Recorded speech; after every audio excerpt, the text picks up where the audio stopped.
رجعنا لكم تاني والتحكيم مع جريشة ومعاكم جهاد جريشة. رحنا كاس ورجع 7 حكام مميزين جدا من مصر وعملوا اداء ولا اروع. تكريم من الاتحاد المصري لكرة القدم، وتكريم من وزير الشباب والرياضة لل7 ابطال اللي شرفوا التحكيم المصري في افريقيا اللي فاتت.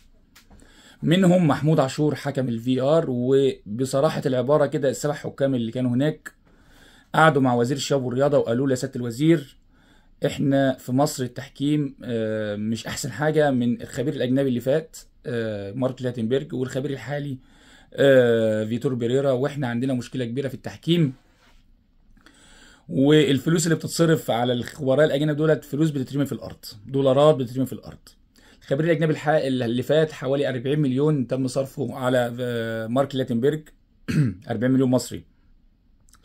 الخبير الحالي بياخد حوالي مليون مصري في الشهر حوالي، يعني غير الإقامة، غير الفندق، غير أو الشقة اللي هو قاعد فيها. فبتتكلم في مبالغ كبيرة جدا بتصرف والمقابل لا شيء. ده مش لساني أنا ولا كلام أنا، ده كلام الحكام ال7 الدوليين اللي كانوا في كأس لوزير الشباب والرياضة ورئيس الاتحاد المصري لكرة القدم. رجع الناس من هناك وكانوا قبل البطولة ما لعبوش اللعب اللي يأهلهم لكأس اللي فاتت، وبالتالي كان اجتهاد شخصي واجتهاد لجان قبل كده سابقة جهزت الحكام دي، والحكام دي جهزت في الاتحاد الافريقي. مفيش اي جاهزيه من لجنه الحكام المصريه او فيتور بيريرا رئيس لجنه الحكام في مصر. رجعوا من هناك لقوا تجاهل غير طبيعي من رئيس لجنه الحكام. كان المشكله مع امين عمر، ورجع امين لعب ماتش بعد ما لعب قبل كده 3 ماتشات، 4 ماتشات في 8 شهور. يعني عدد قليل جدا لحكم دولي كبير زي امين عمر، مرشح لكاس العالم وحكم من المحترفين في حكام افريقيا ال20 حكم المحترفين، منهم امين عمر من مصر. في مشكله كبيره مع محمود عاشور. محمود عاشور كان طلع بعد كاس مع في احد البرامج، وطلع يتكلم وقال ان الفلوس اللي بتتصرف، قال كده بالنص كده، الفلوس اللي بتتصرف على رئيس لجنه الحكام الاجنبي فلوس بتترمي في الارض ومفيش اي استفاده للحكام المصريين. احنا بقالنا 2 او 3 سنين مفيش كلمه ثقافيه او محاضره تحكيميه او شغل عملي في الملعب استفدنا منه من الخبراء الاجانب اللي جم مصر. وبالتالي احنا ده الكلام ده في برنامج تلفزيوني، احنا بنضيع فلوس مصر يعني في اهدار للمال العام، وبالتالي بنتكلم ان الوجود الخبير الاجنبي غير مفيد للتحكيم المصري. الكلام ده لما قاله في التلفزيون الراجل خد قرار سري بايقاف محمود عاشور عن المشاركات المحليه. محمود عاشور لعب في كاس افريقيا اللي فات 11 مباراه في كاس افريقيا كحكم في ار، منهم مباراه الافتتاح والنهائي، في اكبر عدد مشاركات حكم في كاس افريقيا. ولعب دور ال8 كان حكم في ار مع امين عمر في دور ال8 في دوري ابطال افريقيا مباراه ذهاب. وبالتالي هو بيشارك في افريقيا ما بيشاركش في مصر. الراجل لما عين ماتش القمه، محمود مش متعين، فخلاص محمود عادي زيه زي اي حد مش متعين، فطلع نائب رئيس لجنه الحكام محمد فاروق في احد البرامج واتكلم عن التحكيم. محمود عاشور مشارك عادي وما فيش مشكله، وحكم كبير واتكلم عليه بصوره كويسه. محمود سال احد اعضاء لجنه الحكام انا ما بلعبش ليه؟ قال له ما اعرفش، ما فيش حاجه والدنيا سهله. فسال احد اداريين فعرف ان هو موقوف من رئيس لجنه الحكام دي. هنا بقى طلع محمود وخرج للاعلام واتكلم بصوره كبيره جدا عن الوضع الحالي، وقال لهم انا مش قصتي قصه لعب، انا قصتي قصه تحكيم مصري.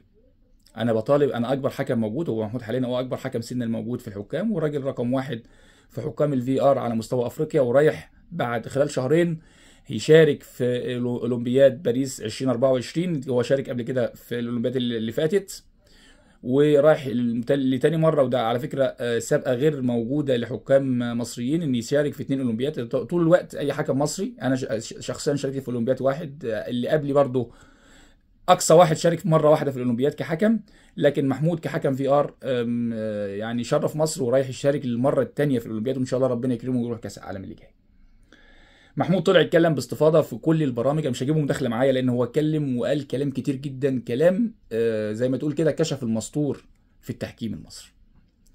اتكلم بمنتهى الوضوح يا جماعه، الراجل ده ما بيعملش حاجه، الراجل ده كل شغل اداري في لجنه الحكام، واحنا بنخسر طول الوقت كتحكيم مصري. الراجل بيستقوى بالسفاره البرتغاليه لما نيجي نهاجمه ونتكلم، يعني هو في الاخر قال احنا مش ما عندناش احتلال، احنا الاحتلال الانجليزي خلص، ما عندناش احتلال في الرياضه المصريه تاني في اي حال من الاحوال. البرتغالي اللي بيشتغل ده ما فيش اي ايجابيات للتحكيم المصري، والتحكيم المصري بقى لنا سنتين ثلاثه ما فيش جديد. ما خدناش معلومه، ما خدناش تجهيز، ما خدناش محاضره تثقيفيه، ما فيش حاجه نتكلم عليها في التحكيم اللي موجود. محمود صرخ باعلى صوته للمسؤولين المصريين، لوزير الشباب، قال يا جماعه انا رحت الطرق المشروعه، رحت لوزير الشباب واتكلمت، رحت رئيس الاتحاد المصري لكره القدم واتكلمت مع اعضاء لجنه الحكام، اتكلمت مع كل الناس في الغرف المغلقه، لكنها توصل توقفني بدون سبب، بسبب ان انا قلت الحقيقه وانتقدتك في شغل مش في شخصك. انت توقفني عشان كده، انت تحب وتكره، ده مش موجود في تحكيم. انت ممكن تكره محمود عاشور، لكن في الاخر الشغل شغل. محمود حكم يجيد الشغل على الفار، ومن احسن حكام افريقيا، لازم نستفيد منه داخليا، وفي نفس الوقت لازم نجهزه، لان الحكم حتى لو حكم في ار وقاعد لازم البراكتس، لازم الشغل على تقنيه الفي ار عشان يروح البطوله وهو جاهز. محمود اسف اتكلم بصوره كبيره جدا، واتكلم باستفاضه كبيره جدا في كل البرامج ومداخلات، وقال كل اللي عنده وطلع كل اللي جواه. وفعلا الكلام اللي قاله محمود عاشور ده على فكره مش كلام محمود عاشور بس، ده كلام يمكن انا متواصل مع كل الحكام الدوليين او معظم الحكام الدوليين ومعظم الحكام الكبار، كله بيتكلم نفس الكلام. بس محمود منه يعني فاضل له حاجه بسيطه وينهي، فمش فارق معاه غير حكام زي امين عمر، زي محمد معروف، زي البنا، زي ابو الرجال، الناس محمد حسام. الناس دي مش هتتكلم عشان لسه قدامها فتره كبيره جدا في التحكيم، فمش عايزه تخسر.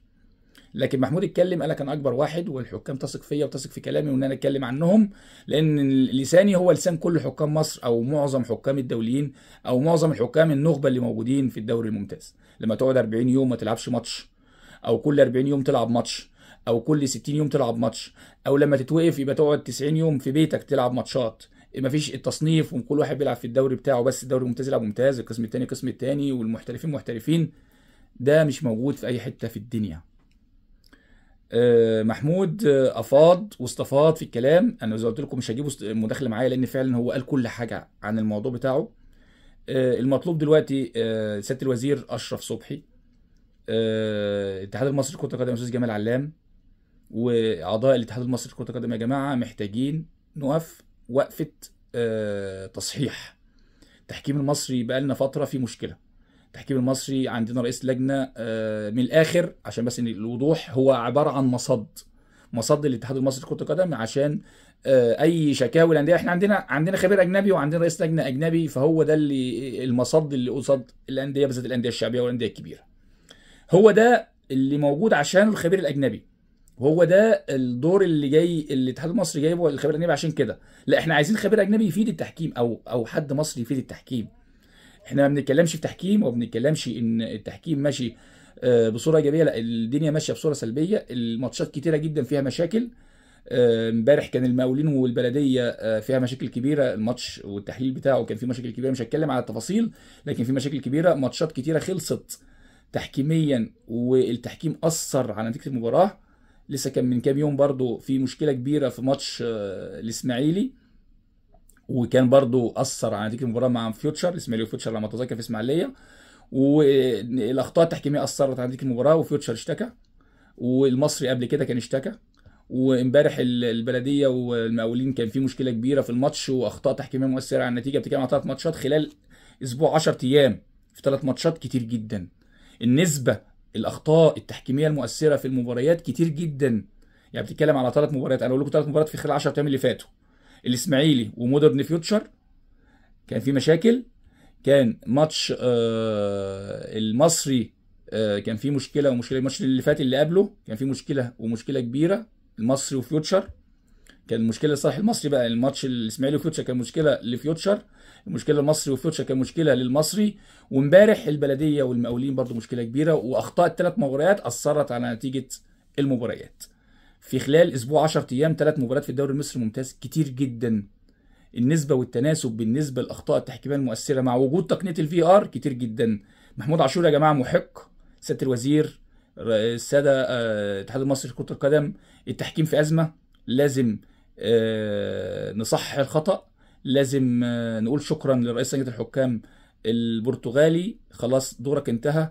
وصدقوني مش هيقدم حاجه ولا يقدم حاجه للتحكيم، احنا بنتكلم بمرض الله لصالح التحكيم المصري، ملناش غرض الا التحكيم المصري. والراجل اللي محمود عاشور لما اتكلم واستغاث بالناس المسؤولين، واكيد المسؤولين سامعين كل حاجه وعارفين كل حاجه. وانا متوقع ان في قرارات قريبه جدا للتصحيح، لان في الاخر دي اسم مصر والتحكيم المصري، الناس دي بتروح تمثل مصر في المحافل الدوليه، لازم نقف كلنا لصالح اسم مصر بدون اي غرض وبدون اي يعني يمين او شمال. احنا في الاخر هدفنا واحد بس، تمثيل مصر بصوره محترمه، خاصه في التحكيم. انا بتكلم المجال بتاعي، تمثيل مصر بصوره محترمه، لازم نصحح الخطا عشان خاطر اسم مصر وعشان خاطر التحكيم المصري.